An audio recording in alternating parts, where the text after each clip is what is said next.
Prologue to the Epic of Gilgamesh describes Gilgamesh as an exemplary king, brave in battle and wise in governing his city, Uruk. But in the introduction, it's revealed that Gilgamesh wasn't always loved by his people. In fact, he oppresses them. In the rising action, hearing the people's pleas, the goddess of creation creates a man who can balance the king's arrogance. She creates Enkidu, a huge hairy man who lives among the wild animals. And when Enkidu learns of the cruel king Gilgamesh, he rushes angrily to Uruk and he and Gilgamesh fight. But their anger fades as each realizes the other is his heart's companion, and they become the best of friends. One day, Gilgamesh announces his plan to travel to the Cedar Forest to kill its guardian, the monster Humbaba.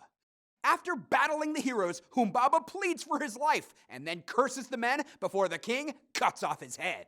When he comes home, Ishtar, the goddess of sexual love, promises Gilgamesh wealth and power if he'll marry her. Instead, he insults her. Ishtar takes the bull of heaven to earth to kill Gilgamesh. Enkidu and Gilgamesh kill it easily. That night, after a feast, Enkidu has a terrible dream that the gods meet to punish him and Gilgamesh for offending the gods by killing Humbaba and the bull. Enlil decrees Enkidu must die. Gilgamesh laments and wanders the wilderness, mourning his friend, until he heads to find Utnapishtim, the only man to whom the gods have granted immortality, to learn how to escape death.